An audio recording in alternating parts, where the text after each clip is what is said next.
फिर भव्य बने, इससे किसको ऐतराज होगा। लेकिन राम की अवधारणा क्या है?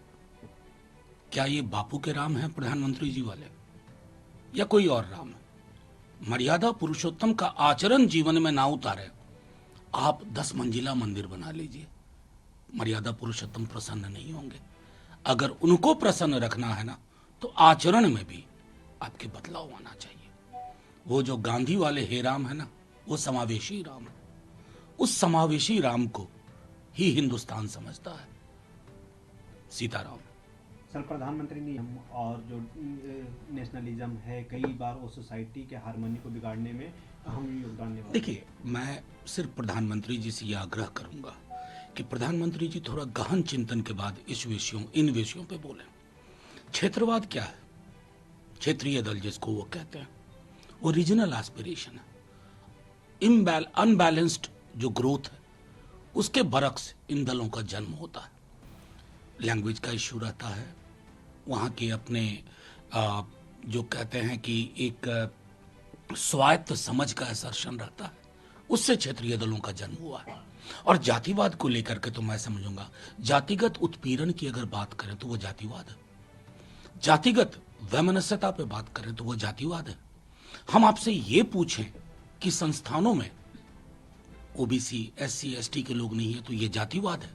मैं समझता हूं प्रधानमंत्री जी को फौरी तौर पर पहली फुर्सत में एनिहिलेशन ऑफ कास्ट पढ़ना चाहिए। उनका भी भला होगा, देश का भला होगा। फिर वो इस प्रकार की टिप्पणी से, मैं सच कहता हूं, वो बचेंगे। सर, मोहन भागवत मुख्यमंत्री एकनाथ शिंदे ने उद्धव ठाकरे के बयान पर कहा कि ये लोग हमास से भी इंडिया अलायंस के लोग गठबंधन कर सकते हैं फायदे के लिए। मैं एकनाथ शिंदे जी के बयान को मैं समझता हूं अशोभनीय है, और उनके ज्ञान की कितनी कमी है उनके अंदर, इसको उन्होंने उजागर कर दिया। फिलिस्तीन को लेकर के गांधी जी की सोच से वाकिफ हैं एकनाथ शिंदे जी।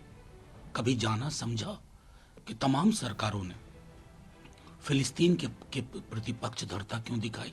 क्यों हम अभी भी कहते हैं 2 स्टेट सॉल्यूशन, यूएन रेजोल्यूशन के बरक्स? हमास की बर्बरता का तो सबने विरोध किया, सबने। एकनाथ शिंदे जी शायद आप मिस कर गए होंगे, लेकिन इजरायली फोर्सेस जो इनोसेंट सिविलियन को टारगेट कर रहे हैं, वो नियर जेनोसाइडल है। उसके पक्ष में कैसे खड़े हो जाएं? क्यों हमारी सरकार ने खुद भी स्टेटमेंट जारी किया, एमईए ने, फिर प्रधानमंत्री जी ने, उसके बाद हमने एड भेजा। कौन सी दुनिया में रहते हैं? मतलब एकनाथ शिंदे जी, आप तो बहुत साल उद्धव जी के साथ और इनके साथ रहे, इतनी समझ तो होनी चाहिए कि जुबान खोलने से पहले ऐतिहासिक परिप्रेक्ष्य को समझ लें। फिलिस्तीन और हमास के बीच में एक हाइफन है कम से कम।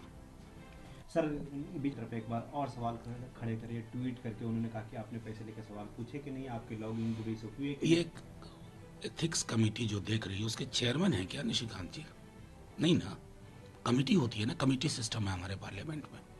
मुझे बेहद दुख के साथ यह कहना पड़ रहा है, क्या बना के रख दिया हमने। कमेटी में चीजें पहुंचती नहीं है, मीडिया में पहले आती हैं, और हमें तो ये पता है कि यह पूरा प्रकरण एक व्यक्ति को चादर से ढके रखने के लिए हो रहा है।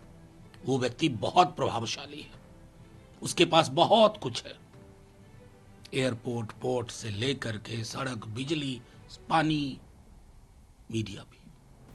उस व्यक्ति को चादर में ढक कर रखना है ना, तो निशिकांत दुबे जी तो बिल्कुल अपने एजेंडे पे काम कर रहे हैं, लेकिन कमेटी की स्वायत्तता, सैंक्टिटी रहने दीजिए।